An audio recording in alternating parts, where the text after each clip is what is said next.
Hey everybody, it's Bust with Expedition Trial number 491, and we're going to be jumping in with this Ezreal today. And so it's a fairly, interesting set of champions. The Misfortune is, of course, quite strong. This is about as bad as a Misfortune can actually start with the Bayou Brunch and the Hunting Fleet. Let's not make too many comments about Bloodbaits today, but Misfortune is fairly reasonable. The next one over here, Fizz.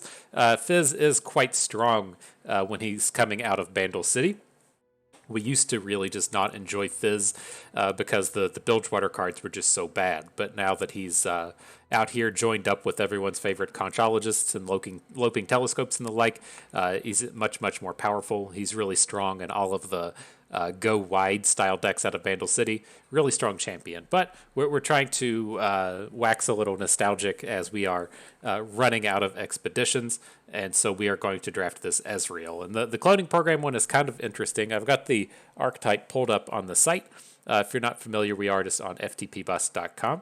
And yeah, the cloning program archetype, it pairs off with Anivia, and it's meant to take advantage out of shuffling a bunch of the same card into your deck. And so you could see a card like Counterfeit Copies, to where you pick something in your hand, shuffle 4 copies into your deck, and then as you can imagine, shuffling in copies of Kyrie and Sumpworker is quite nice. This is the easy kind of way to go about this. If you want to draft the Sumpworker deck, just don't draft Bilgewater, right? We want every Ezreal pack that turns up to have a shot at the Kyrie and Sumpworker. If you pick the Freylord, then the Anivia cards are going to start turning up. You have a 0% chance of finding a Sump Worker if the pack is 100% Freylord. And so if you want to go for this, stay away from Freylord. Also, as kind of a side strategy, you will also want to stay away from Sherima and stay away from what's the other one? Sherima is lurkers, predict lurkers, and so Bilgewater, right? And so if you want to get the oh, I'm sorry. It's predict lurkers out of Echo. That's the Bilgewater, and then there is the Zillion one. That's why you stay out of Sherima. But nonetheless, those maximizes your chances of finding the Sump Worker. Thing number 2 is building around the Elnuks. This does require you to be in Freylord. And then you're going to try and stack all the Elnuk cards that you can between the Volunteer, the Troop, the Bull. This is another strategy you can go for. Super high rolly, but it is a valid strategy. And so those are the archetype kind of based build arounds. As far as Ezreal's concerned, he wants units that target. And so in Freylord, you would find something like the Frostbite Archer. There's the Avarosian Marksman. If you're in the likes of Noxus, you can find the Stun Spider, just whatever. You can't realistically be out here casting 6 spells onto your opponent's units because you're just going to run out of cards before you do so. But if your units are doing the targeting, it's not that bad. If you can find multi-target cards, not that bad as well. So something like Static Shock targets twice, Harsh Winds out of Freylord targets twice. And so we'll see what we can do.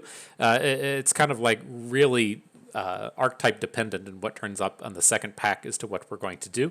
And I'm going to just build around Ezreal, right? That's always an option. He's a fine supporting champion. He's pretty self-sufficient, but we're looking to build around the man himself today and stay away from some of these other type of strategies. Okay, so what are we going to do here? A couple of interesting options, right? We have this Udyr, which has some pretty strong cards, right? We can activate Udyr's like round end damage style abilities pretty easily with Ezreal. I don't think there's too many targets out of this archetype, but things like Vulpine Wanderer are quite strong. And then we could find the various Freylord targeting cards. And so he's a pretty reasonable option. The one that I kind of had my eye on here was this Yasuo. If we use things like Concussive Palm and Windsinger to get our targets, that could be a valid strategy. At the end of the day, I don't think this is going to be powerful enough. I'll pull up the Yasuo archetype. I just don't think the targeting cards we need are going to be there. And then Shyvana does not pair well with Ezreal. There's no dragons in Piltover. The targeting cards we're looking for don't really exist. This would just devolve into some kind of odd-looking good cards deck. And so let me pull up this Yasuo real quick. I want to see if there's any cards in here that would be of use. Charm targets, right? Given enemy vulnerable. I don't even know if that counts as a target. It probably counts as a target. The Conspirator doesn't. Will of Ionia targets. Windsinger. But yeah, it's just the Concussive Palm. I can't really convince myself that this is going to be strong enough to chase after. So we'll go after this Udyr. I don't have access to his archetype on the site. I can't run my bots anymore because you have to buy into every single draft. But all of these kind of self-damaging or damage your opponent kind of cards live in here, like the Mammoth Shaman, and then it has all of the stance swap cards in addition to the physical card stance swap itself. So Udyr comes in. Here's some more of these big mad cards, right? With the Merkwolf Shaman coming in. But the big one here is Troop of Elnuks just made an appearance. And so this is the big signal that we can just go for it. Starting with the Volunteer and the troops, I'm just going to try and be all in and get the Elnuks together. Okay, so nothing in this pack looking to play on theme. We have no Elnuks, we have no copy cards, and so we're just gonna have to go for the value plays. And I'm looking at the Starlit Seer Rhymetusk Shaman. Both of these are pretty powerful with what we're going to be trying to do. With the Starlit Seer working great in a spell heavy deck, and then I always like having one copy of the Shaman within a Freylord deck. Okay, nothing really on theme here either. You got the Iceborne Legacy turning up. We're going to be too far away from an Iceborne Legacy deck. I don't think we're going to be able to work with the Scargrounds. Like, I get these combos with the Ice Shards and the Scargrounds, but it's just like not enough payoff for whenever things go right. And so we'll take the targeting cards down here in Brittle Steel, Succumb to the Cold. If we do have to switch back to being more of an Ezreal build around, then having these targeting spells will be kind of nice. Okay, so here, we'll stay away from Bilgewater. That's an easy pass. This one is actually kind of tough. The Thermogenic Beam is one of the premier removal spells in the game. The Zonite Urchin is always fine, and we typically have some amount of fleeting cards to discard to the Urchin, but I'm always a huge fan of the Ancient Yeti Avarosian Sentry. It's just a really powerful collection of top end. But, I mean, we may not need that much top end, right? If we end up with another, like, Mammoth Shaman or a big... the 7/6 Overwhelm or something, I don't think we'll need those. So I'm going to go with the removal spell out of this one. And then we'll see if we can't just get on theme with the targets from here forward. It's like I want to take these Brittle Steel type cards so that we can try and get Frostbite Archers out of the Frozen Solid. Just not guaranteed that it's going to work out. I think I'm still happy enough to pick these up, right? Our spell count's super low at this point. It does suck to pass on a Mystic Shot, but these cards we just took are incredibly powerful. All right, a bunch of turds out of this one. I don't like this idea of using Puffcat Peddlers with Ezreal. It's just way too slow. But I'm never taking the ramp, right? The ramp cards to the right are just terrible, and I would rather have a Puffcat Peddler than a Drop Border. And so the Aftershock, I think, is better than Gotcha, but the Puffcat Peddler is just way better than the Drop Border. Just even being a vanilla 3/3 for 3 would be much better. Okay, can we just go full in with the Frozen Solid no Ashe deck? I feel like if we take these, we're just going to land ourselves into being an Ashe deck at the end of the day, and not really utilizing anything that we have in our strategies. But the Electro Rig, it can be okay. Maybe that's where we go with this. We'll just try to be on theme with the Electro Rig. Well, maybe not. I'm thinking, as the more I think on this, it's just like, well, these 2-drops are quite good. We're going to have a load of burn spells in here. Let's just at least pick the quality units out of this. Okay. All right.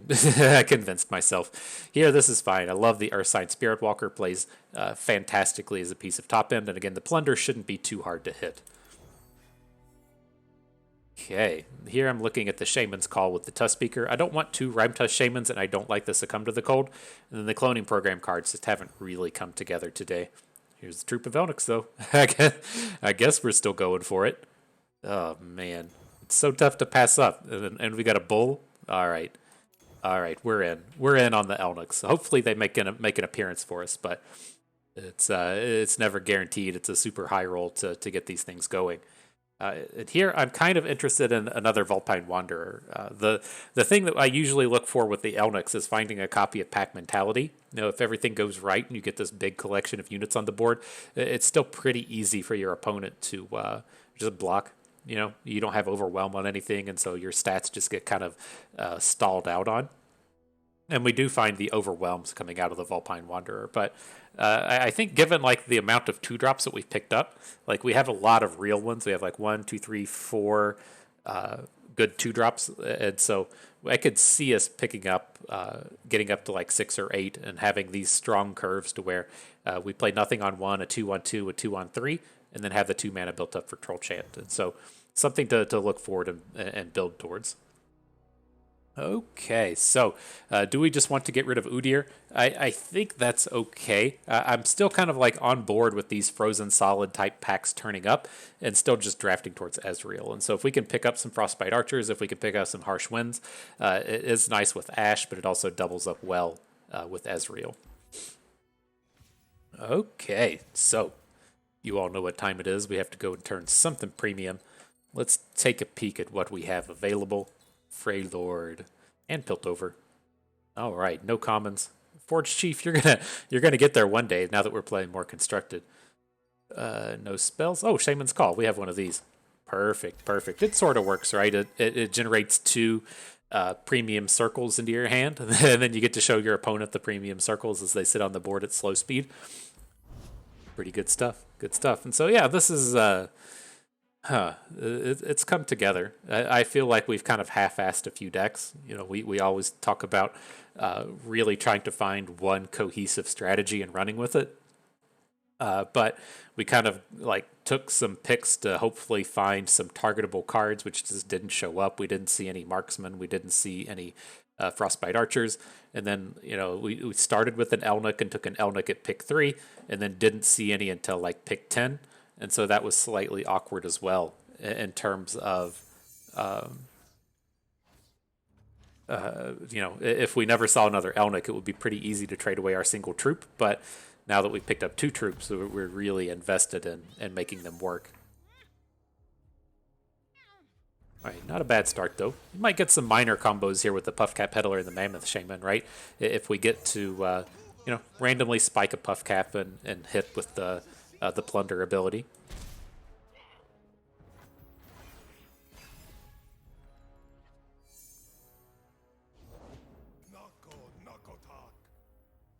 I wonder if he'll come in and try. This is like a beautiful Brittle Steel if he comes in.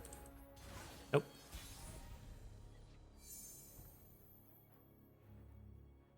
I think I'm good with the Tusk Speaker. We're getting like 1 less power than the Sump Dredger, but I'm pretty okay with all of these cards in our hand. So we'll come out and just offer up trades like this.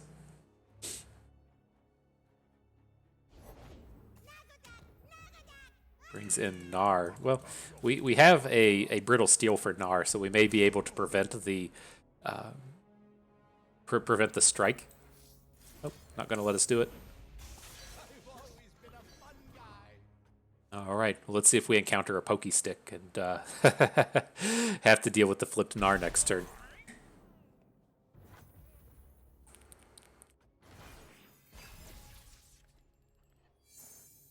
All right, well, that was fairly positive. All right, how close is our Submersible from doing something? It's got 6 cards to go. I think I'm just going to discard it.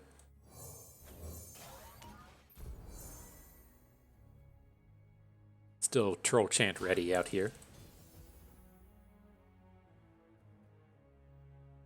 So what units do we care to lose the least? I think it's the Peddler and the Sump Dredger. It does require a double Troll Chant onto Gnar. I think it's okay.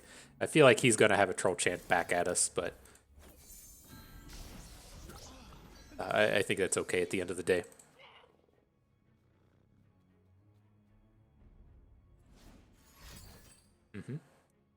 Same deal. A little bit more expensive, so that plays to our favor, but assumed a spell was coming.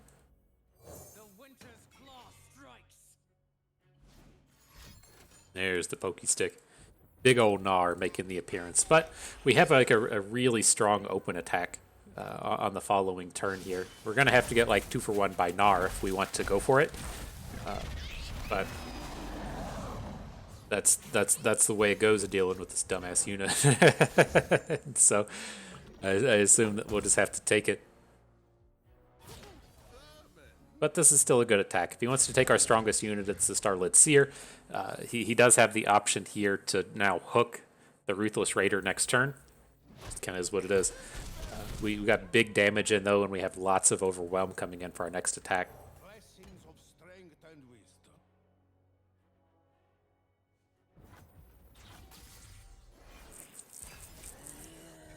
This is what I think we might see come out of Gnar in terms of the upcoming patch. We should have a patch coming out, or the patch notes coming out the day this video is.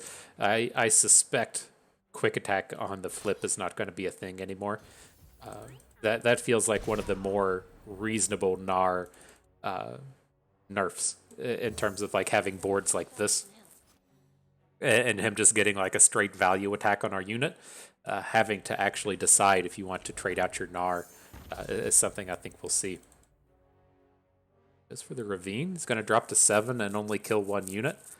And we can like protect our unit if we want. We don't have to play the Rhyme Test Shaman this turn. That's what I was kind of interested in. But now that he's done this, I'm kind of leaning more towards just boosting our Tusk Speaker.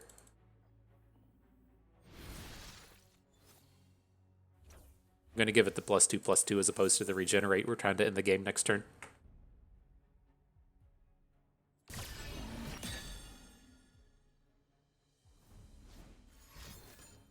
Sure.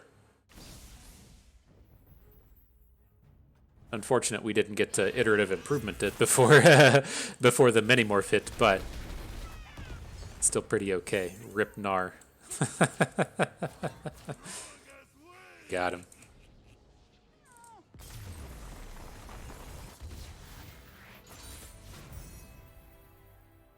Okay, and so, yeah, we're still going to continue just to build around Ezreal today. I mean, maybe if we see an Elnuk in one of these other packs, we'll shy away from him, but that's the big game plan.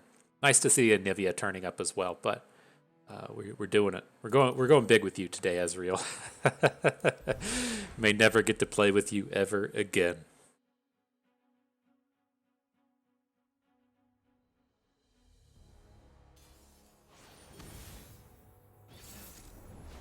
Interesting. Little Tristana Diana. All right, not the strongest of starts. I want to hang on to the beam because Diana will tear through our team if she's able to get multiple quick attack challenges. So it's nice to have an easy way to ace her. Nice little mulligan here. Picked up some real power.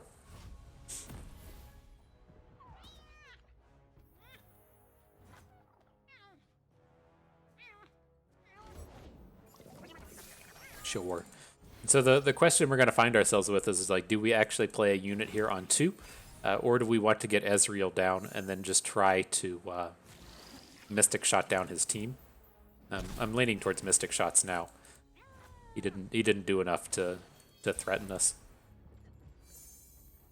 The world's a big place. Let's see all of it. And then, like, how do we feel if we run into one of these turns to where we attack, and then he doesn't play any cards because he doesn't want his units to get hit with Mystic Shot? Interesting. Assume he'll hit the Troll Chant here on the left, but I think if he had like the full 6 mana, I would be pretty interested in it. If we're only getting like 1 mana out of his like pass, then I don't think that's worth it. It's just a little bit of an awkward space here. Right, because he's going to be like, pass, because I don't want my unit to get hit with Mystic Shot. And then we have the option to either just let it go. Ooh, Gifts from Beyond. Alright, well, we're definitely just going to play it on the Otterpuss.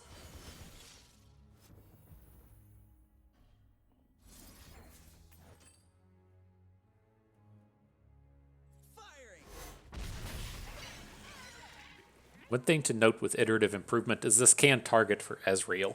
And so we could have, say, iterative improvement to his Otterpuss and then played it, and that counts as a target and isn't a super huge mana investment. We're pretty far away from flipping our Ezreal, so I'm not super interested in that right now, but you can target your opponent's stuff, and that counts as a target.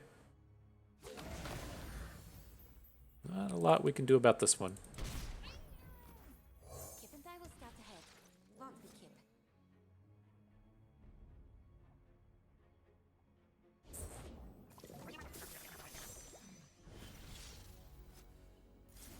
I think this beam is okay. We may not be successful, but I think at least on the future turn we should be able to kill it with a Mystic Shot.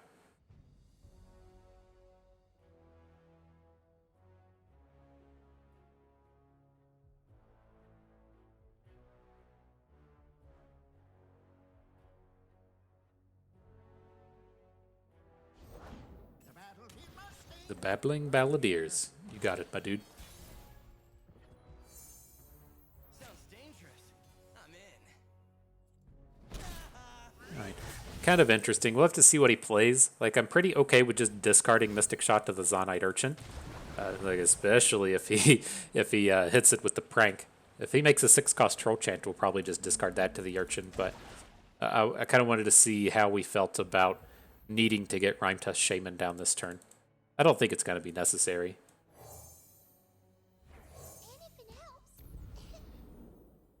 The counterfeit copies. Get them bull Elnuks out here. Get them troops. Scouts wear helmets. Gunners carry guns. All right, so how do we feel about this? I guess we just Mystic Shot and call it a day. What's this Tristana at? She doesn't have any summons attached. Okay. Sure.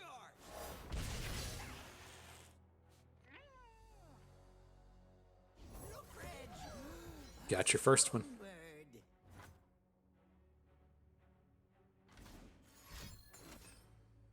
And a Buster Shot. Sad day for Ezreal. I think we're going to have to play the Tusk Speaker now to just to make sure we have another unit on board. Can't block Tristana, but we can shut down everything else.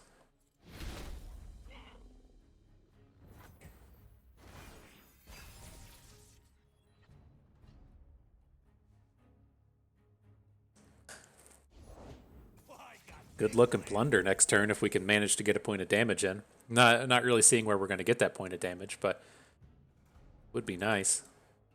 Now, how do we deal with this? We can make like a 4/4, or I was looking to say put +0, +2, plus regenerate onto the Tusk Speaker. Maybe we just do +2, +2 onto the Tusk Speaker so that we can try and overwhelm damage next turn. I think that's good.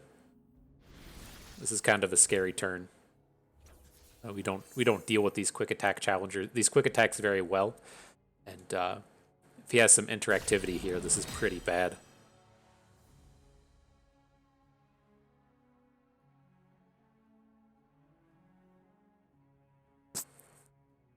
It'll be pretty telling if he leaves Tristana home as to what we're up against. I think we just have to take the 5 from the. Interesting. I was gonna say I think we have to take the 5 from him, but let's go ahead and get another unit down. This is way too much damage if we are blocking here.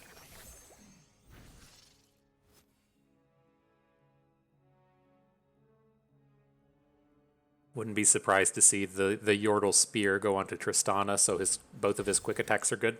So shiny, it's gotta be way strong.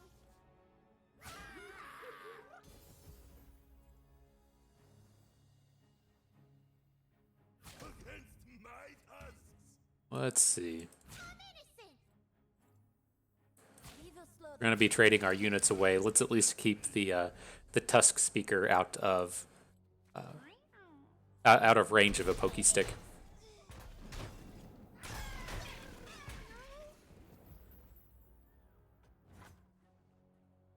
Okay, so the mana at least works out good now. It's just a matter of would we rather play a Rhyme Tusk Shaman to freeze down the Arena Kingpin, or do we want to get this Mammoth Shaman growing?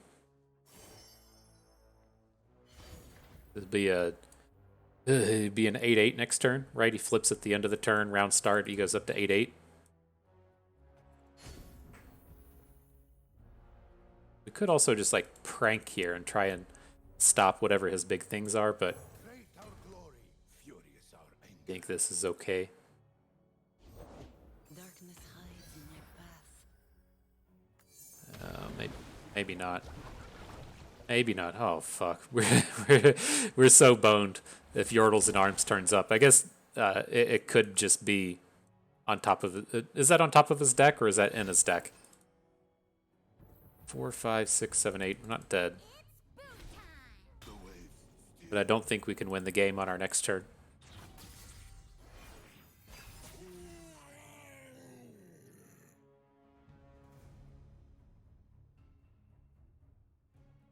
Maybe. Maybe things got better. How bad is that? Do we have any burst spells that are pretty bad? We played a Mystic Shot this game. That's scary. That's scary.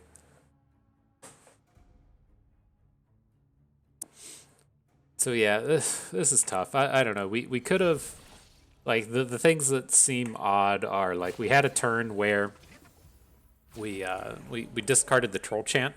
We could have held onto the Troll Chant for a space like this, and then we could have also done more work to get Rhyme Test Shaman down and prevent some of these attacks. I don't know. It feels pretty bad. I feel like we're really not not in a good space here.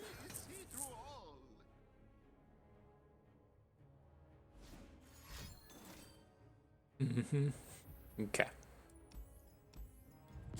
Okay. GG, my dude. All right. Do we get any upgrades? Not seeing any.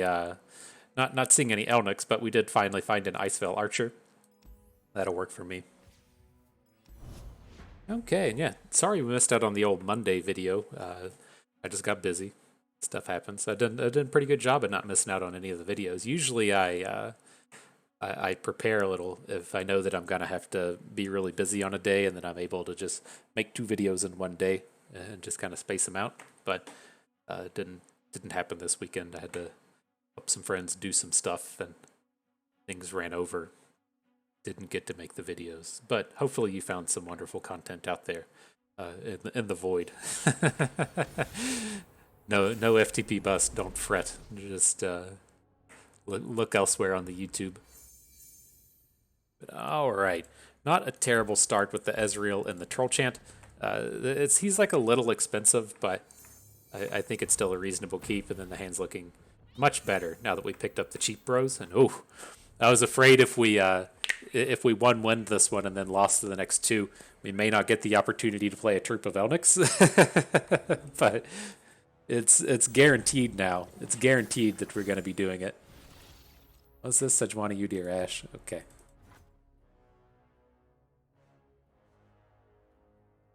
So how does this work? He starts. He essentially starts with Udyr, and then picked up a Sejuani, and then like pivoted into Ashe or something. I'm not exactly sure how that plays out.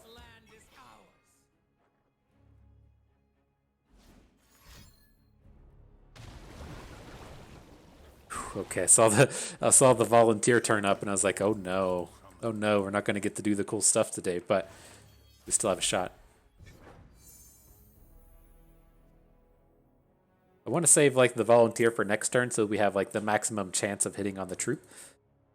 These other cards aren't particularly appealing. I guess we could drop an Ezreal. Just get that point of damage in.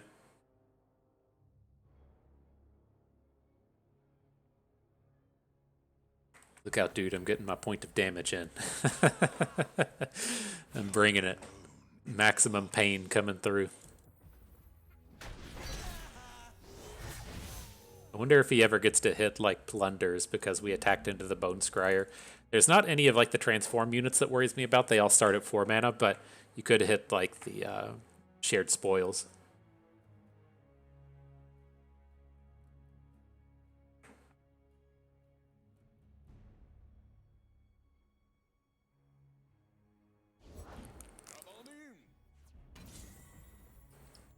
Sure. Hashtag LCS big plays right there.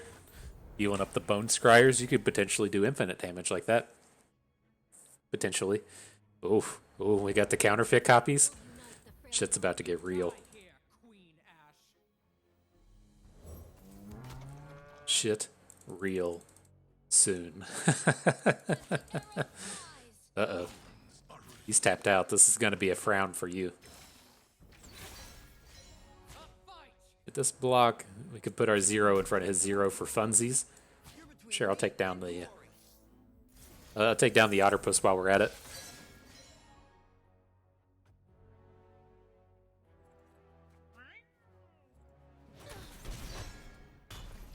All right, and then We can wait until next turn to counterfeit copies. We don't want to actually draw the unit, so let's pass. And then who do we want to copy though? Do we want to copy the troop, so we get the chance to draw more troops later, or do we just want to shuffle copies of the volunteer? No, it's only losing out on one stat point with the troop. Just one? What a disappointment. This is the state that I describe in terms of the troop of Elnuks and the amount of fun everyone's happening, right? I really hate the concept of the troop of Elnuks. I think this card just should not exist, and I think it was a mistake that it was printed. I think it's something that if you want to have this be, say, like eligible in Path of Champions, then fine, but ineligible in Ranked and ineligible in tournament play and Gauntlets and stuff, I think that would be fantastic. But, you know, at what level is this fun for everyone, right? If we play it and then just miss, then we're having no fun. If we play it and then we hit like 4 units, our opponent's not having any fun. And so you have to just like find that sweet spot to where it doesn't feel completely absurd, so your opponent just doesn't like hate everything. And I think that's usually just like one bull, and that's it. That's the end.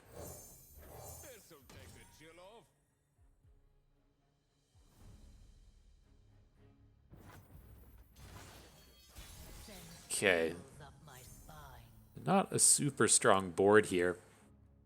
I think we're good to like Ice Spell Archer his Frostbite thing. I don't think he ever blocks our units like when we actively have Ezreal on board, but if he does want to block with it, let's at least make it worse for him. Let's see what's up.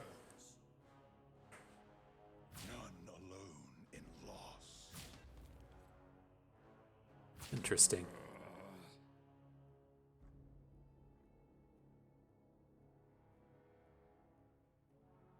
So it's like he gets the free strike.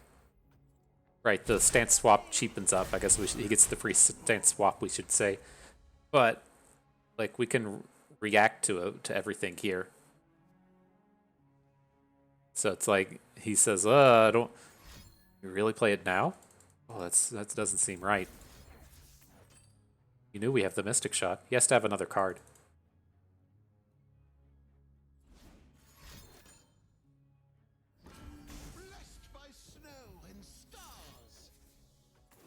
Okay. I was really wanting to take down the Rhyme Test Shaman this turn, but like realistically with our board, that doesn't do anything. But sure, the only card that that matters in terms of attacking is Ezreal, and so it's not like horrifically bad that his Rhyme Test Shaman is shrinking our units. How close are you? 10 of 10? Nice. 1 to everything. So we lose an Ice Veil Archer. Okay.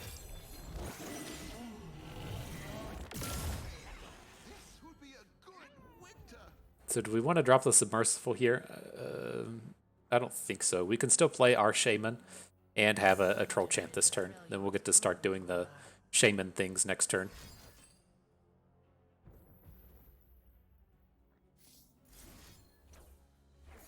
Okay. Looking good.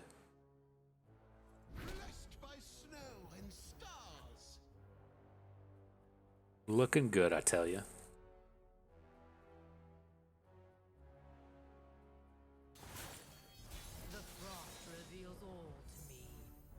Interesting in the Shaman's Call. I don't think we want it right here, but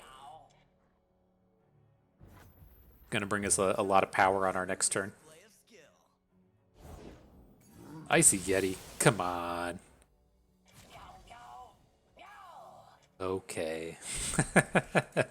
Sad noises incoming. Can we target our opponent's units with stance swaps? No. It's like here comes the play of the day. We're gonna stance swap his stuff.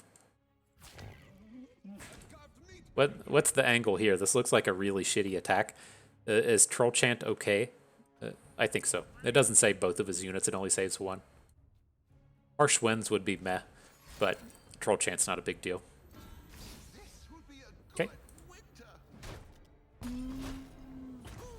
Yeah, that's all we needed. We needed troop space on board for the troop.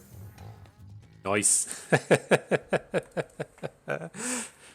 Fun and interactive. Oh, if nothing else, I'm glad we got to do that. Nice little 3-piece nugget there coming out of the troops. Okay, so what do we have here? I'm looking to get rid of the Succumb to the Cold. It's not very good.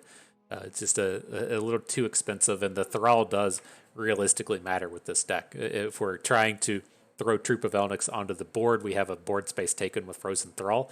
That's pretty unfortunate. So Tusk Speaker is fairly on theme with what we're doing anyways. It does help us build to that idea of having good early 2-drops to play into our Troll Chance.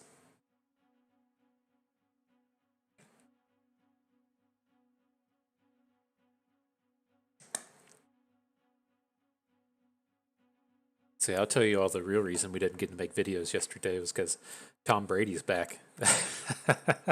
I've kept the football chatter to a minimum. I might have mentioned Russell Wilson. Russell Wilson going to the Broncos. That's one of the division rivals of the Chiefs. That's a little frightening. Khalil Mack going to the Chargers is frightening. The AFC West is going to be a real powerhouse of a division next season. Everybody kind of fades on the Raiders, but I have to see how they handle with the new coach and hopefully their players not being in jail and everything. And so that's going to be it's going to be a fun division this year. And then Tom Brady's back. It's fucking wild. I can't say like I'm super surprised that he's back. I don't feel like money really matters to them. Him and Giselle are just rolling in it so much. It's not like he's out here playing just to make another 20 mil. That would sound wonderful for me. Sign me up for any 20 mils you got. But for Tom, I don't think it really matters. And he just loves the game. I mean, that's how we feel about Expedition going away. It's fucking sad and it sucks. And you take a little break and then you just come back and he's like, man, I missed it. So I'm sure Tom's feeling the same way. Giselle said, man, Tom, you should play a little less football. He says, all right, I got you, girl. I won't play. And he realized how shitty it was. He came right back. Same thing for us. It's like, man, maybe you shouldn't play Expeditions for a while. Okay. But then they don't come back, right? we don't get the comeback shot on the Expeditions. It's a little unfortunate. But we'll survive. We'll move on. Back to the match. And so, up here against Teemo Nocturne, we have a reasonable start against Teemo. We didn't have it, but we have the Mystic Shot. I like the Raider here because it survives all of their kind of value-y plays here. We're going to see a lot of Unspeakable Horrors come out of this deck, and just having the tough protection on turn 1 is kind of nice. Can't play like a Vile Feast and then block a Tusk Speaker, stuff like that.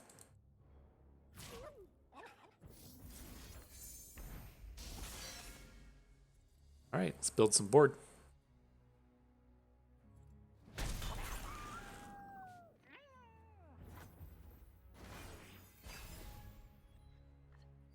And the troop. Shit's gonna be choice.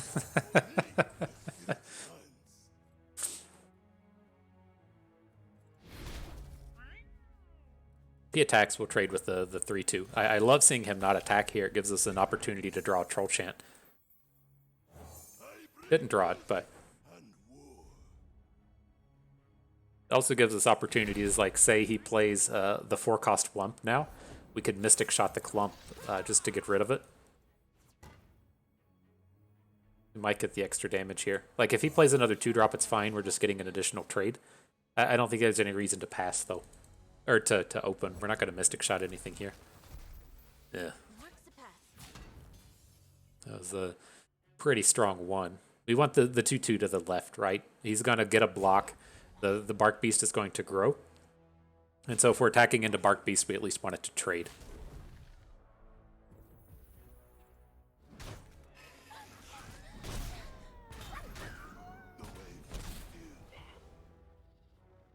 All right, here's how you recover on board. You just play Troop with Elnuks and hit like 3.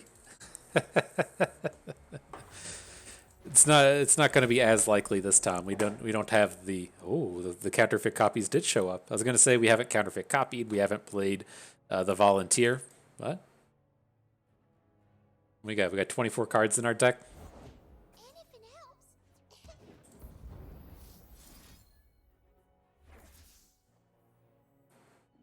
Boom it. 1 bull. Appropriate amount of fun for everyone. What was our chances here, though? We had 28 cards. 5 troops? 6, 7 Elnuks in total, so it's like a 25% chance 6 times or so. Ooh, here come the elusives. Gonna take that flip Teemo hit. A little scary. The first one's not horrible. It's the second one that's the killer, and so we should have an opportunity to Mystic Shot this Teemo before the second hit comes in. But definitely not on my radar of things to happen that turn.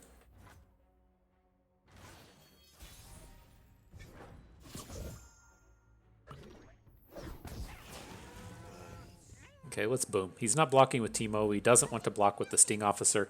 It's going to let us get a flipped Spirit Walker down. And then next turn, we kind of have a double shot at taking down Teemo, to where if he opens, we have the Mystic Shot. If he doesn't open, we have the Icy Yeti. And we might get to prevent this attack. Like a wump.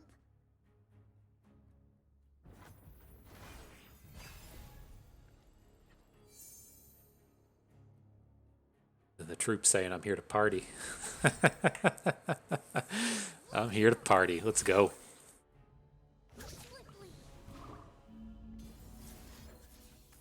Shouldn't be too many ways out of this. You can get Suit Up out of Piltover, but after Suit Up, there's not a whole lot of cards.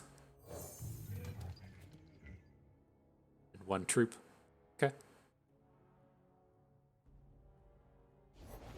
You dropped something. I dropped everything. So do we actually want to give anything Overwhelm? Like, I doubt it. It's getting a lot of cards. We don't have enough, like, Overwhelms to go around. Oh, Jesus, this is bad.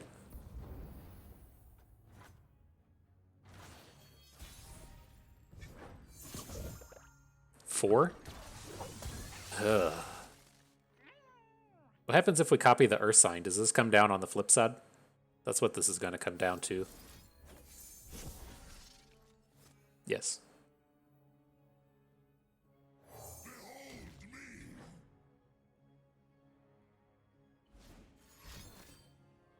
It's your own, huh? That's not awesome. Fuck.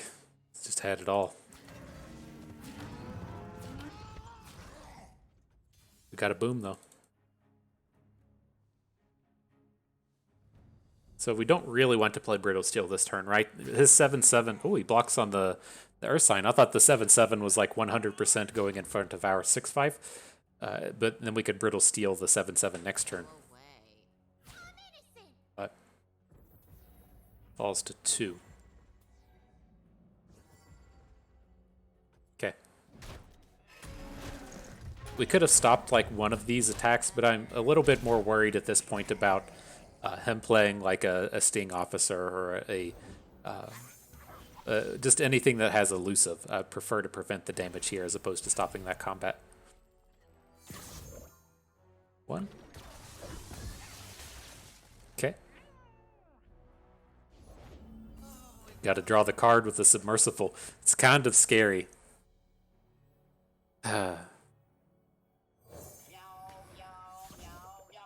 3. Oh my god. Okay. Well, he's out of cards, so we just have to fade. The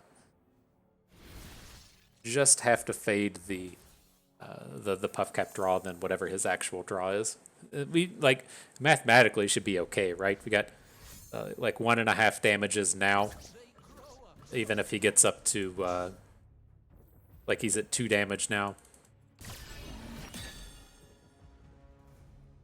I think we should win the game majority of the time. Definitely not playing Sump Dredger though. 2. All right, we got to dodge a Mystic Shot.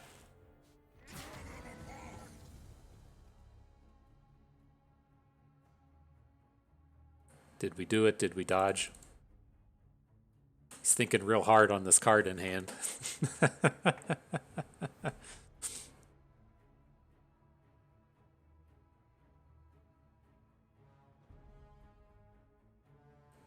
He's about to call his friends, call his mom. He said, "Hey, Mom, look at this. I'm about to be bust on the YouTube, but I got the Mystic Shot right off the top."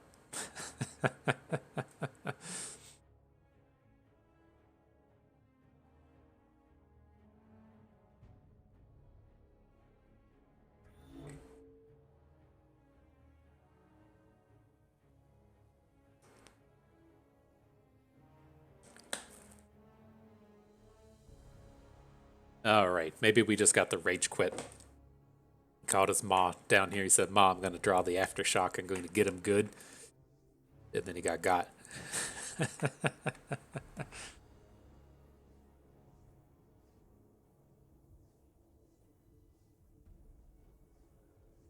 All right, GG.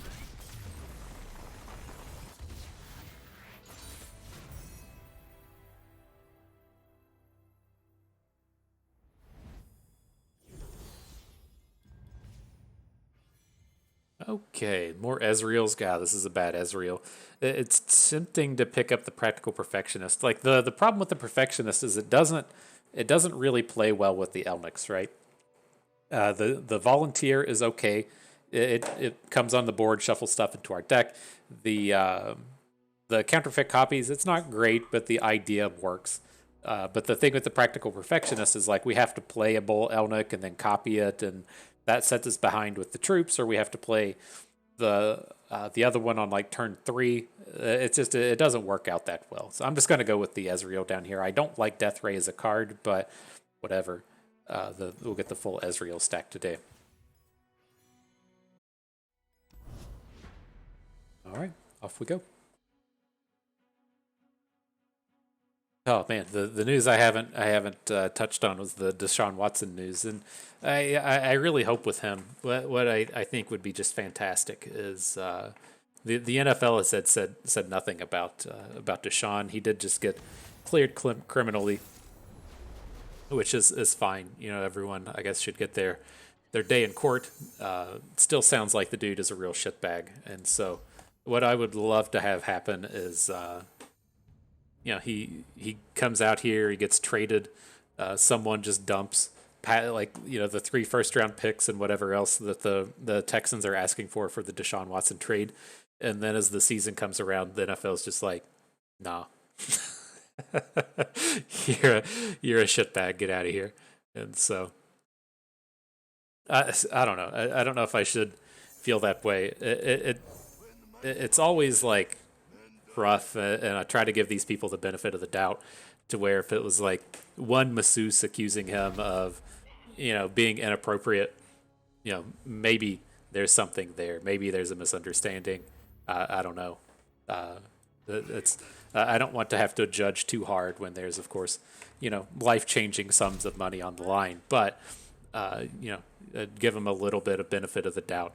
And there was like 18 or 20 or however the fuck many there was. It's like, this dude's just a scumbag. Just get rid of him. Just get rid of him. And so I think it would be fantastic if, you know, they kind of like just played it slow.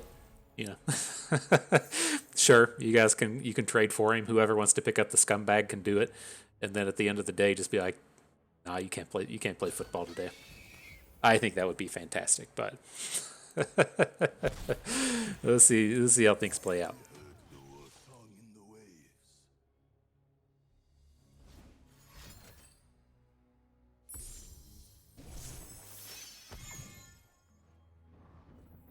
It feels like so lucky with Patrick Mahomes running around. It seems like he's an upstanding dude.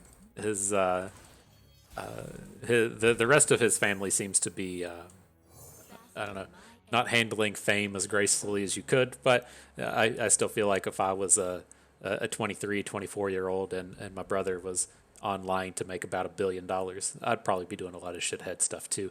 But like him and Deshaun Watson and all came out of the same draft. It's like the world could be so different if the picks just went a little bit differently. All right, what's going on here? He opens with a Make It Rain. Is this just to try and hit a plunder? I don't understand what's happening. It's going to be a second Make It Rain? Static Shock. Okay.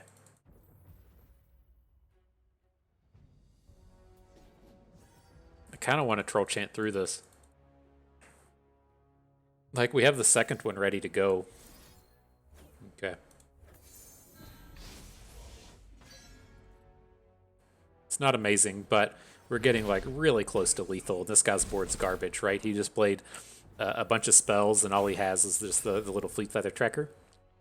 Where this gets unfortunate is with, like, if we want to Troll Chant on this turn. I guess it's not even that terrible. Right, he plays a unit, hooks in the Tusk Speaker, more likely hooks in Ashe. Oh. Okay, well this is a Troll Chant. Scouting ahead.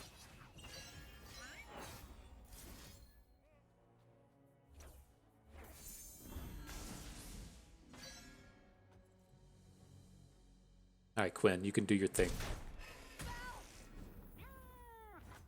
Just like hunting thresher goose. That's tempting. Tempting to just trade with Quinn. We're pretty far away from flipping this Ashe. It's Fortune Quinn. No backing down. It's like we just don't have the tricks to manage next turn. I'm kind of like leaning towards this angle as to where we're going to open attack. We're going to get to deal a couple of points of damage. Oh, we drew the counterfeit copies though.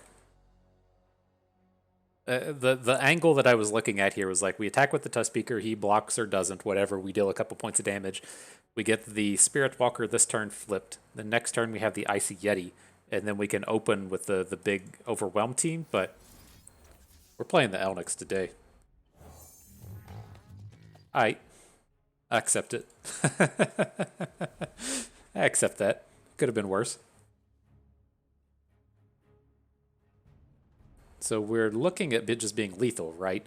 Say he plays, I don't know, a 6/6 for 6. He blocks 1 troop. Oh no, this doesn't work. He can block a troop with the Fleet Feather Tracker.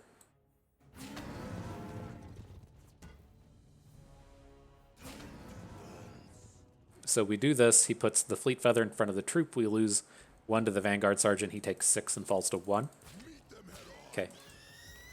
That block makes sense as well, but sure, same thing.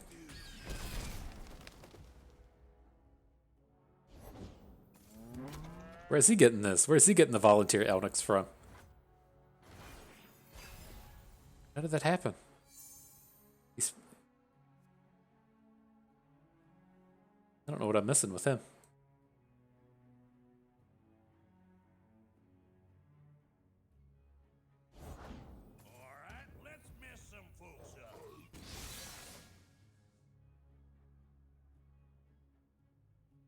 All right, so how do we feel about this next turn? We can open. All right, well, we can't open kill anymore. I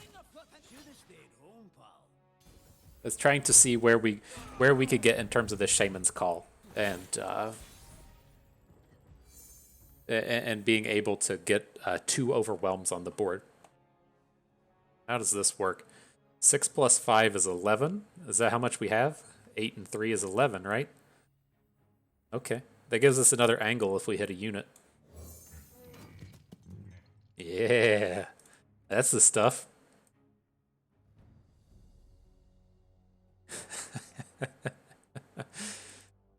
Awesome. Fun for everyone, right? The appropriate amount of fun, just hitting 1.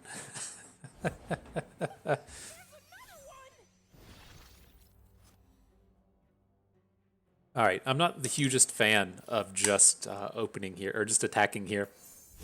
He has like a single combatter or a post or something, then we have a bit of trouble.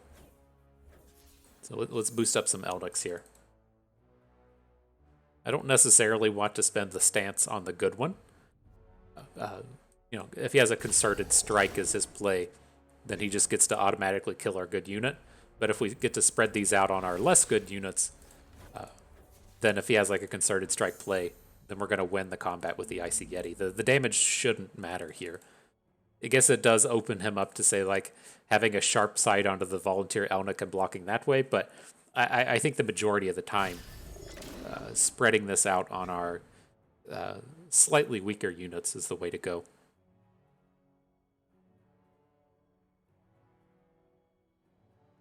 Yeah, is he really just stopping at 8 mana? Do we have to get judgmented? Okay. Okay. No judgments today. It's so scary when they just stop at 8 mana on a clearly behind board. Oh no, we got to deal with that stupid shit. But not today. So moving on, the Subdredger for the Flash Freeze, I could kind of see, but we aren't really doing Ezreal stuff well, right? We haven't flipped him any of these games. We haven't gotten really close, and so I don't feel like we get better at doing stuff with Ezreal by taking Flash Freezes. We get better at doing stuff with Ezreal by taking units that target and taking multi-target spells. And so I'm going to skip over that one. I'd rather have the Wanderers than Shaman's Calls, and of course we're keeping our troops. So we'll skip over that. Okay. And yeah, still speaking to football, I thought it was absurd this morning is go to the gym. You're observing the various talking heads talking about football, and I get that they're really struggling for content at this time of the year, and so I think in large part Tom Brady announced that he was coming back because there's free agent player stuff happening today, and I think you have to do like some kind of free agent signing today. And when you're like, oh, I'm Tom Brady, I'm coming back to play football, then those dudes are just like super heavily inclined to stay. But I was like, man, that gives these talking heads just so much to talk about. You really just made their Monday when he dropped that Instagram on Sunday. But it's like they just kept bringing it up with Aaron Rodgers, though. It's like I'm really kind of tired of Aaron Rodgers as well. And that was like all they talked about for like the vast majority of the time I was there was how does Tom Brady coming back affect Aaron Rodgers? I was like, fuck me. Just get out of here, dude. Alrighty. Back to the game. More Bandle Cities. We got Vhagar Kennen. I'll have to assume this is a darkness deck.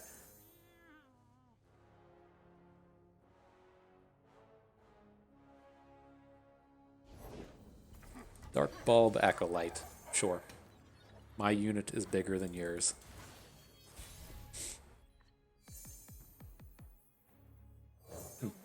The Troll Chant makes it kind of interesting. I think we'll end up getting a good attack this turn. He's like really heavily inclined to just darkness our Ruthless Raider, and we can Troll Chant through.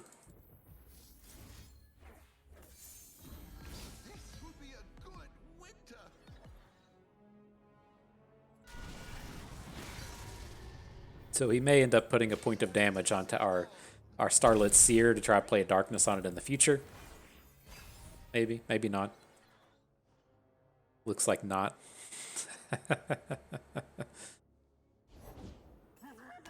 Vhagar. So how do we stand with this turn? We have like a couple of options, right? We have Ezreal, which we could use to try and double Mystic Shot next turn. I think that's where I stand. Is I want to... Well, yeah, I think we're going to have to be opening next turn, and then we can look to just double Mystic Shot Vhagar. I don't want this +1 damage stacking up too high. If it it's going to get to 3, there's nothing we can do about it. It could take down a troop. I'd like to try and stop it from getting to 4.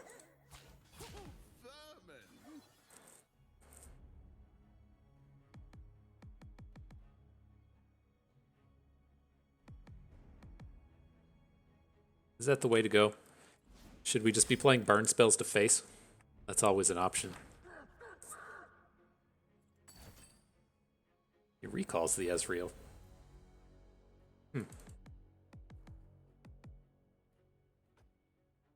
Okay. I mean, if we really want to get rid of this Vhagar, we do still have the option to gotcha plus Mystic Shot. lets his darkness go up to 4. His darkness... That's tough. I'm just going to give up on it. Blessed by snow and stars. Kip and I will scout ahead. Won't we, Kip? Gonna come into darkness the Starlit Seer.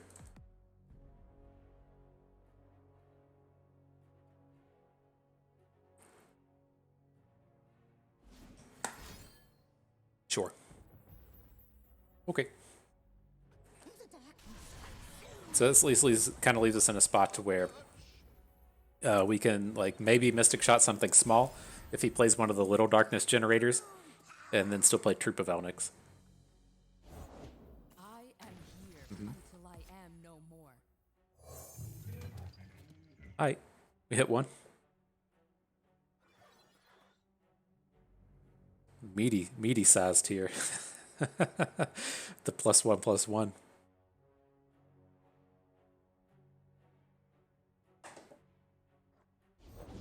New venue, new No darkness, interesting. I mean, I'm not letting the Kingpin attack.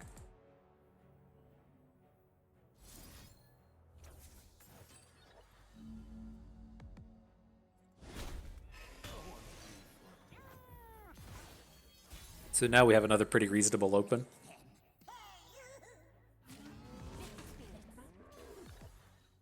Gonna try and trade on the troop, take 8, fall to 4. Getting really close to lethal. We may find ourselves in this space to where we can make an open attack with Ezreal and get the final damage in.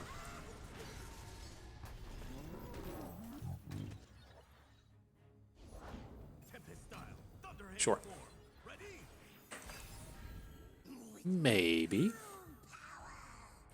he has like the 4/5 Ixtali thing, that's going to be kind of a problem. Don't want to see him getting at us with lifesteal. But he stays at 4. We have a pretty reasonable chance to win next turn. Fuck. Where you say, of course. Of course you do.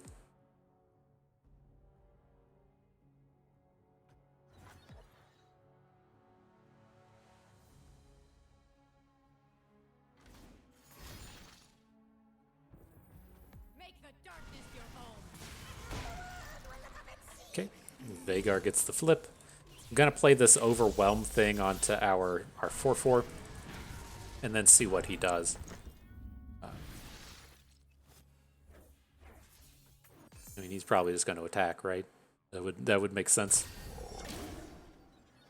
I am in control.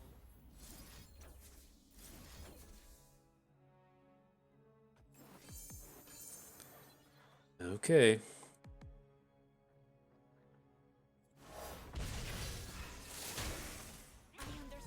So we don't have to open, right? He doesn't. Oh, he does get to start with the darkness.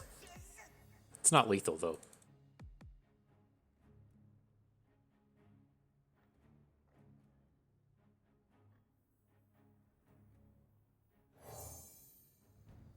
a true Fragorian welcome. All right. I'm not feeling decent about this one anymore. The lifesteal unit was gonna be the ace. We could deal with pretty much anything but him getting the lifesteal.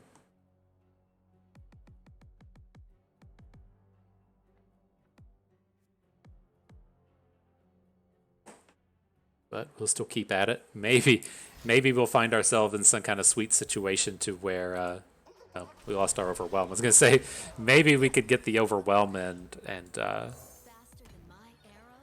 just inch it in by hitting the Vhagar with a 1 damage death rate. But not quite.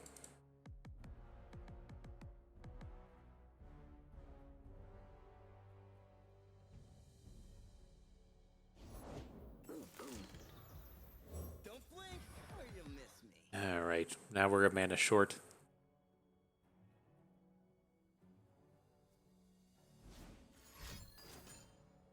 Sure. Damn. Best 2 out of 3? That's 2 out of 3. I know. Let's go again, Ezreal. let's see. What are we doing here? Can't pick up any Elnuks, unfortunately. I don't really want Kindly Tavern Keeper in this deck. I've never been in a situation in this draft where we wanted it, so let's pick up the good removal. And so, yeah, I mean, that one, we could have definitely strategized that differently and tried to take down his Vagar. We let him sit around and hang out. I don't think he was that problematic. Maybe, I don't know. I mean, we could have technically kept him at like 4 damage and had some bigger units on the board, but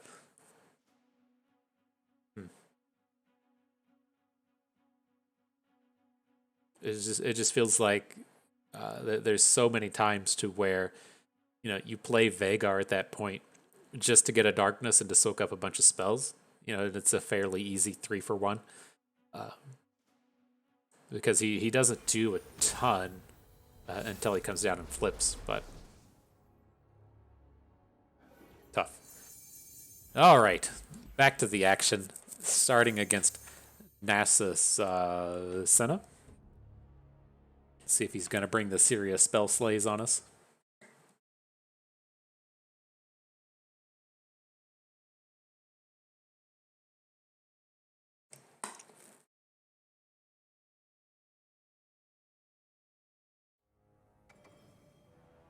Okay, reasonable enough start.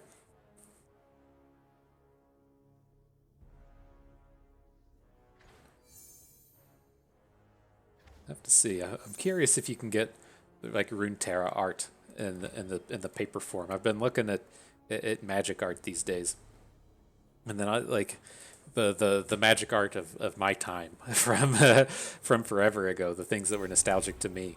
A lot of those artists are just dead, and then it seems like some of them that are living don't have like high quality prints or access to the originals to make prints with, and so there's a lot of the original artwork. It's really tough to get prints or anything of.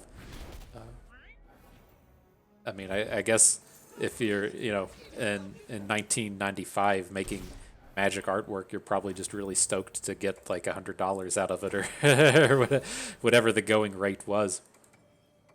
But in terms of what it was worth now, how is anyone supposed to know? Okay. I was like starting to think like I wonder if it was bad that we didn't actually pop the Cursed Keeper against a lot of these Slayers decks. You'll want to take their early units off of the board, but with him adding the Undying, I don't feel particularly bad about it. So let's add the Elnuk. We're gonna probably be playing the Troop next turn. It'll get us loaded up, and then a decent chance we might have some unit kills this turn anyways.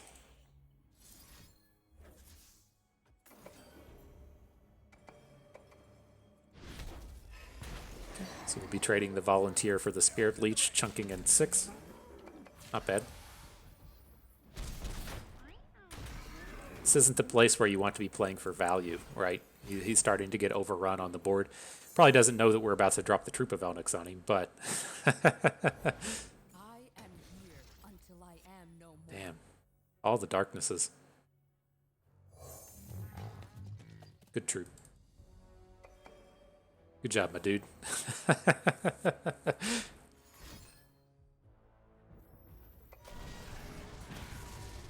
So decent chance we can just lethal next turn, right? We'll take 2 from the Undying here. And then next turn we hit for 9. Could potentially kill with Static Shock.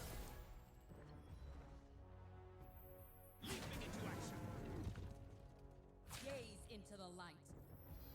Boomed it. Oh, I guess we shouldn't technically say it's over. The Static Shock is no guarantee. But there it is. He's all tapped out. The fancy noodle is done with. Hey, nice emote, my dude. I bring out the cupcake. GG.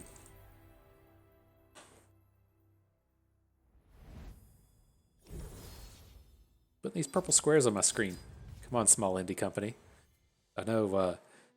Picking up an Elnuk. I know that the video card market's starting to reset a little bit, but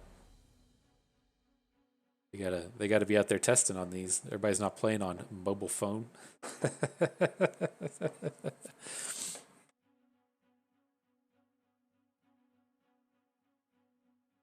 I feel bad. A lot of people that want to get the video cards can't find them. It wasn't that tough for me. We have a micro center, and so I, you, Micro Center like pledged and kind of guaranteed or whatever that they would just always sell everything at retail price, and so you could just get onto the Discord and see people would post whenever the video cards came in, and so it's like, oh, here's a post that says video cards are in. I'll make the drop. No, I'll take one, please. Thank you. It's very easy.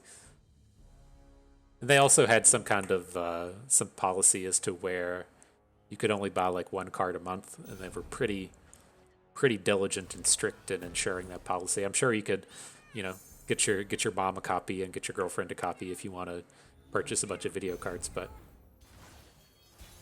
all in all, pretty straightforward and fair. Okay, back to the action here. Callista and Arcade Anivia. Let's see how this shakes out. Cursed Keepers Part 2. No way to answer it this time. Kinda is what it is. I'll take this one down. It shouldn't... It's not, like, as impressive as we would see out of a... Did he already attack? Okay, his token's gone. As you would see out of, like, the previous deck, but there should be some, like, self-sacrifice coming out of this ancient evil kind of theme. It has a lot of the cards in here that do these abilities. Interesting. Going big on the Mask Mother.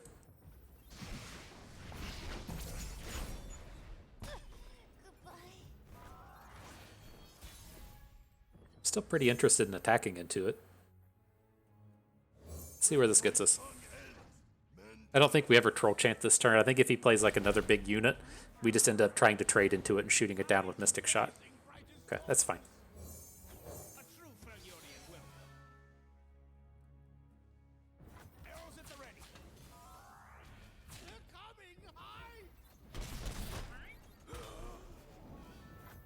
All right.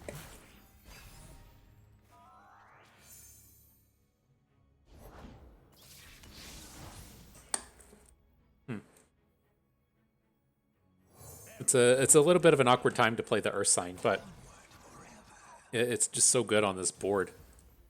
Did we take this hit? We probably can't take this hit. He's not going to have combat tricks here. Yes, he could. He is playing Freylord. He shouldn't have combat tricks here, we should say.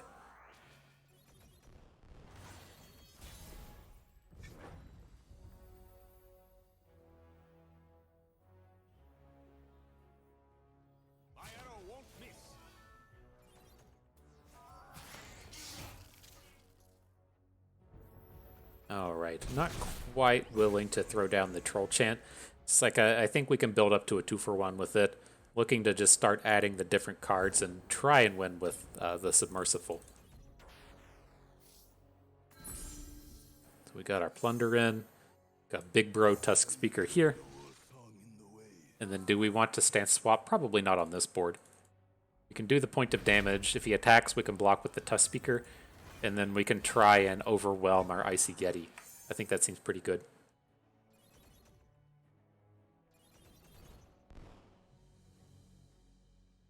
Right.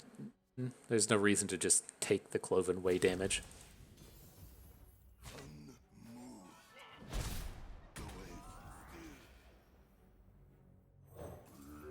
Frostbite them all. Miss call, you got it.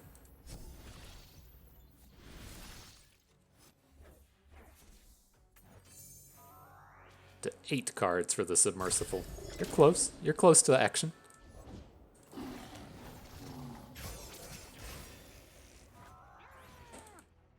And how risky is it to start adding more units here? Do we want to play the Bull?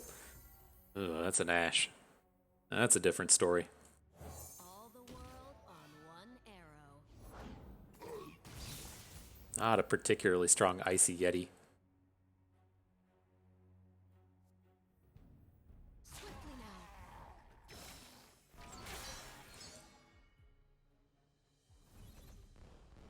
think this is going to be good.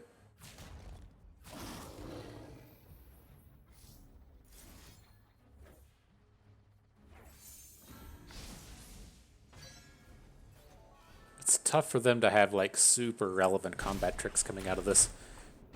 We just get the big smash. Cool.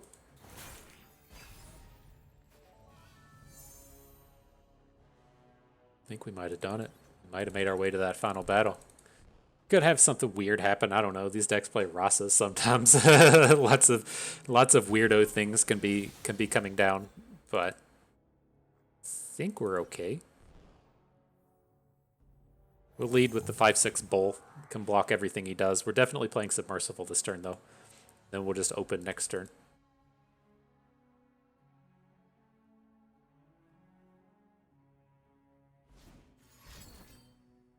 Sure.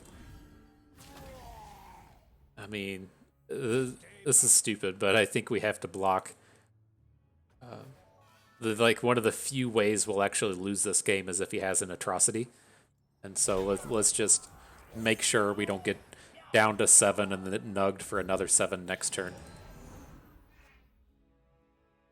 And I don't want to Mystic Shot this board, right? Our way that we're intending to win this game is with the Submersible plus Mystic Shot. It's kind of awkward now that we just drew Tusk Speaker, but I think the same thing still applies.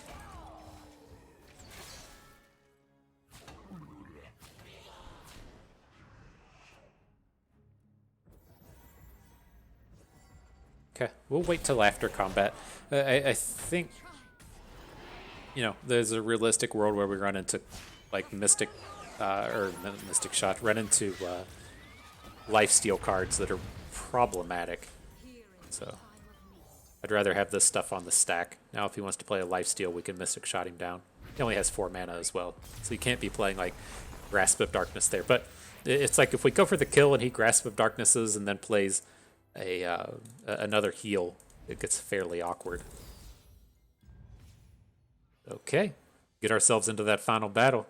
So let's see here. I'm not particularly interested in these. At the Stairs probably is better than Icy Yeti. So let's go ahead and make that swap.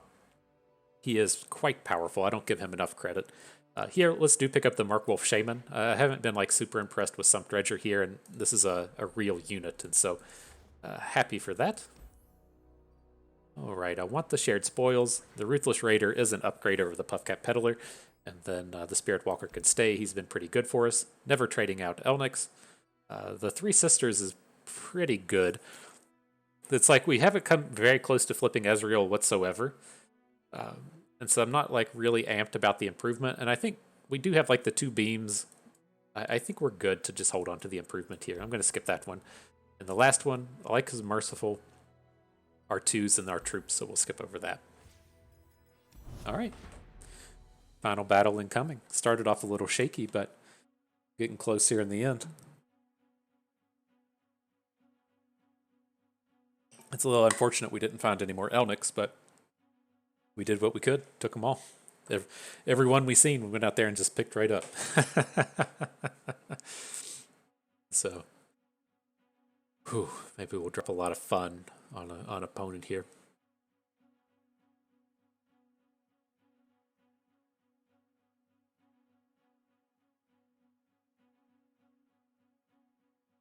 But yeah, been having a good time with Constructed.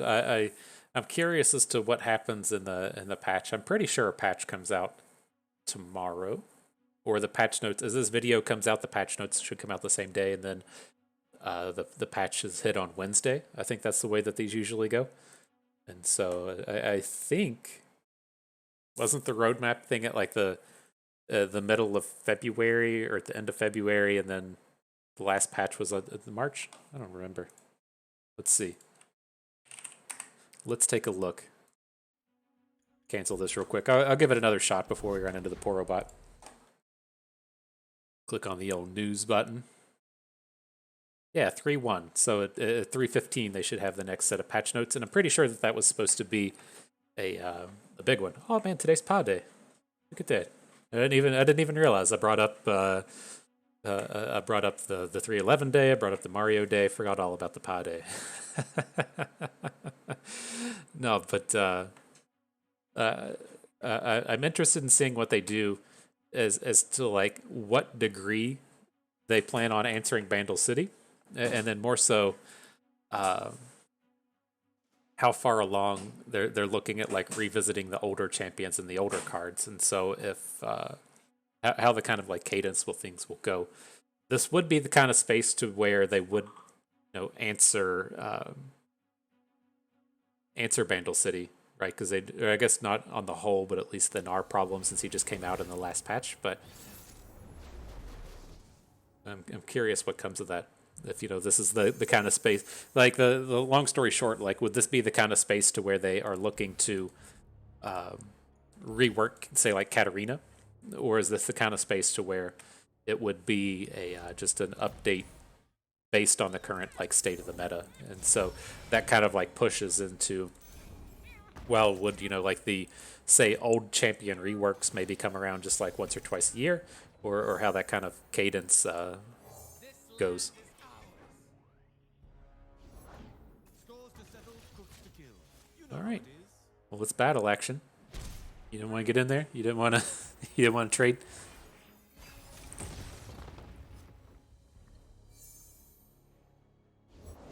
Victory requires a sharp blade. Oh man, no. It's a little awkward here, though. I don't like how this mana lines up. I think I just want to Icefell Archer the Glory Seeker this turn. I want to play Ezreal next turn and try and take down action. And then if we need to deal with the Glory Seeker a turn from now, we still have the Static Shock.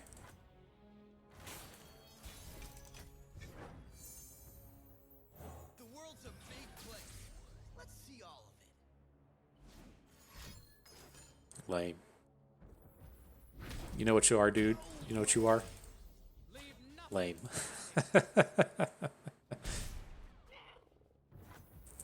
Alright, it's not like horrifically bad. He said like opens. Cool eye badge. You like it? I mean, shut I was gonna say like if he opens and then we get the Static Shock on the Glory Seeker and then just take 2 from action, that feels really good. Here the question is, do we actually send the damage to face? Like the if he has like a shaped stone, then that's going to be pretty decent, but it's like if this Vagabond's here at the end of the day, we're really going to struggle.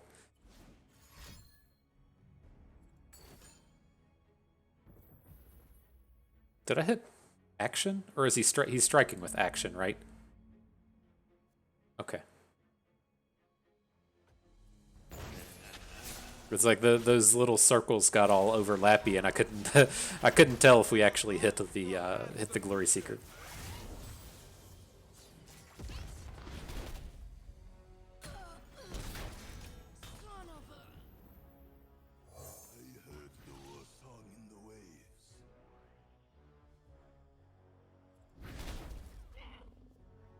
Okay.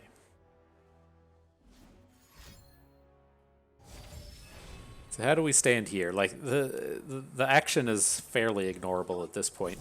I'm curious if he ever blocks our Tusk Speaker with him, but I don't think I want to build up a play involving like the beam onto action.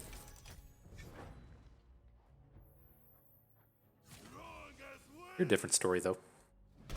I would like to get the 5/5 Shaman down. Even alone, we are a pack. It's pretty powerful here. Like I'm now looking at saying like, well, what if we counterfeit copies his 4/3, and then use that to try and get in the overwhelm damage.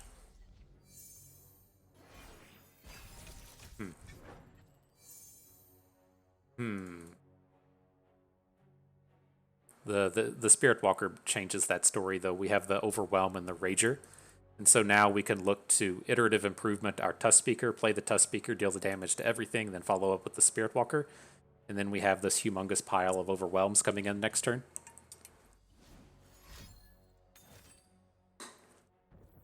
See how lame this guy's going to be in the process, but...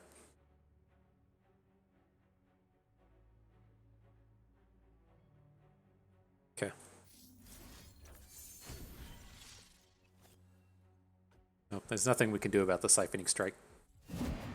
So he gets a big action. When my song ends, men die. Now, let's see. Things might change at this point, right? If he plays another card, I might want to beam the action. He doesn't. How bad is it if we just take the 9? All to 4. And next turn we would have 6, 10, 15 overwhelm into 8. So we'd be 1 damage short. Okay. Feels like he has a whirling death or something here really frequently. Oh. Interesting. Much intrigue. He doesn't boom this and it gets to regenerate next turn? That's huge. Okay. I'm going to say there's got to be something.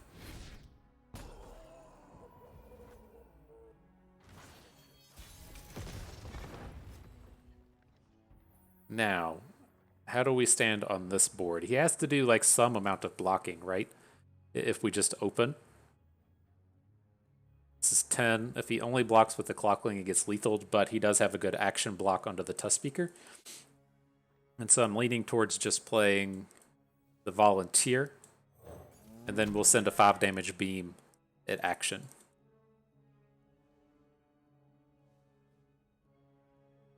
I'm curious. I mean, he didn't have a trick last turn. He did have like the Scorched Earth, and so that's like kind of easy to line up. But I'm curious if he ever doesn't have a trick here for action, or if his trick would be like, I can't imagine he has Whirling Death, right? I think if he had, well, it seems like such a weird place to give up your unit if you don't have to, right? Just to get the Scorched Earth going. I think if he had like a Whirling Death or something, he would have just smoked it last turn. Boomerang Blade. Okay. So he gets the big one.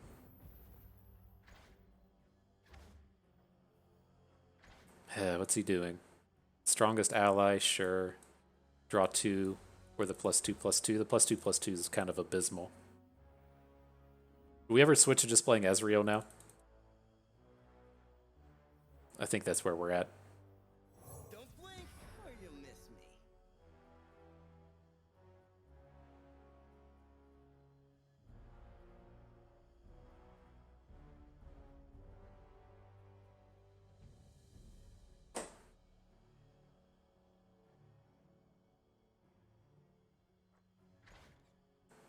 This is kind of nice to keep his strongest ally out of the game until we attack. And so, right, it's kind of awkward if we come in and try and kill his action, and then he just plays another card. One shot, all skill. Okay.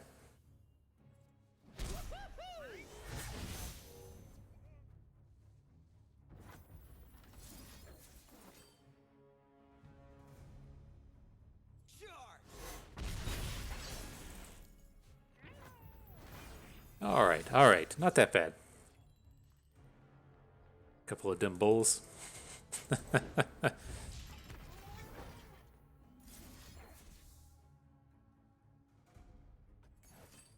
Just get that out of here. No, no, thank you. We do have to like block action here, but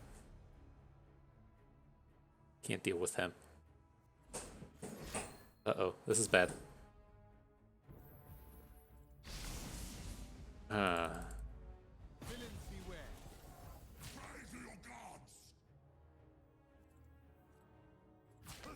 Brutal. Okay.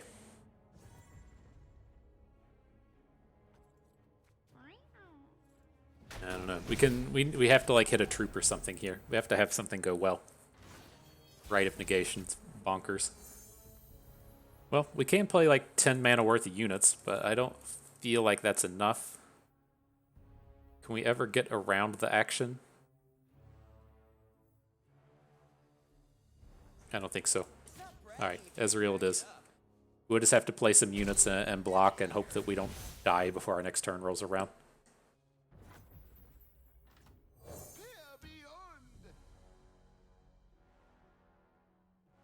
Do we ever make this cutesy play where we just don't play the Mystic Shot and see if he passes? I don't think at this stage of the game you ever do that.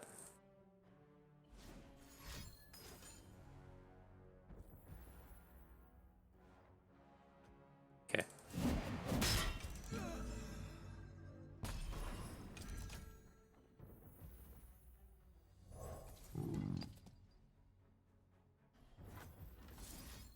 Well, as it stands, we can block action with the Starlit Seer and then be wider than him by 2 4 health or 4 attack units. So that might be a way.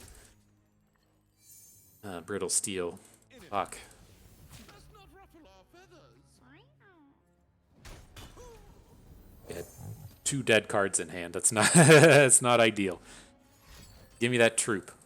The fuck? Why would he Shapestone? He's not flipping the Horde. I guess he wants to do it next turn. Oh man, did we get to open kill him? Did we do it? You can't play the spell. That's a focus. You do it? Oh man, how sick is this top deck gonna be? Not sick enough. Nice. Oof. Oof. Getting around the action, that feels good. Good job, Ezreal and squad. You did it. You made everyone happy. Okay, so yeah, that was an interesting deck. You know, we talked about it being kind of a half-assed kind of deck, as to where it was, you know, half into the Elnuks. We had, I think, 2 troops, 1 reshuffle. Maybe we finished with like 2 reshuffles and 1 bull. We only had like 5 or 6 Elnuks, 1 counterfeit copies, and that was it. And so, you know, you're really hoping to get a little bit more than that, but we took every one that we saw. We had a lot of success with the troops, and I feel like, you know, you can see how obnoxious they can get. There was a time where the troops used to search through the top 10 cards of your deck as opposed to the top 6, and it was just way too much value when constructed, and they nerfed it down to 6. And I don't think it's seen constructed play since, but I don't like that card exists. It's just fucking obnoxious whenever whenever it really hits, and I don't know in what world they intend to have like a bunch of Elnuks in the future, but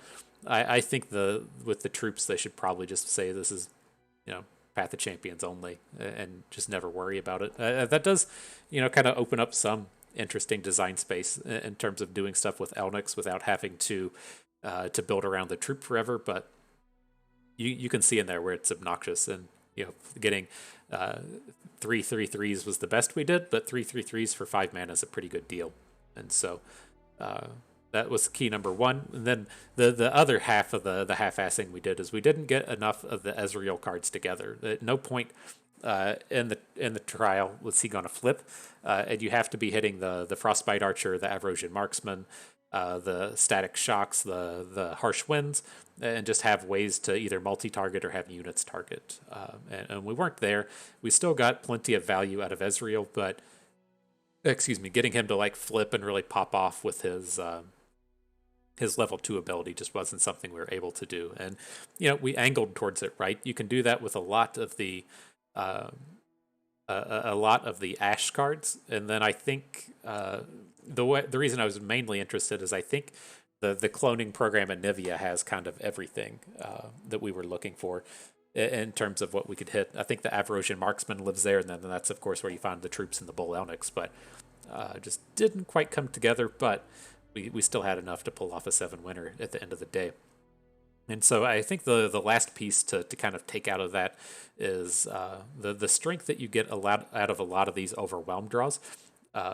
You see it a lot in Big Mad, but if you're in these archetypes to where you can assemble Relentless Predator, no, that's the spell. The 3/1 tough Overwhelm for 2, and then the 3/2 Overwhelm that does a damage to both players, and then combining that with Troll Chance, just a really, really powerful, aggressive early game opener. We didn't pull it off today to where you get both of those Overwhelms down, and then you Troll Chant and just kill both your opponent's units, but that's really what you're angling for here. And at the end of the day, all of those cards are just really strong, and you're happy to have them in any deck, and then when they come together quite nicely. So another thing to look out for there as you draft your Frey Lords here during the end times. But no rewards, so that is going to do it for us today. Hope everyone enjoyed the trial. You learned how to assemble the Elnuks a little bit better. Maybe you learned a thing or two along the way and had a good time watching. This is Bust, and we thank you for being here.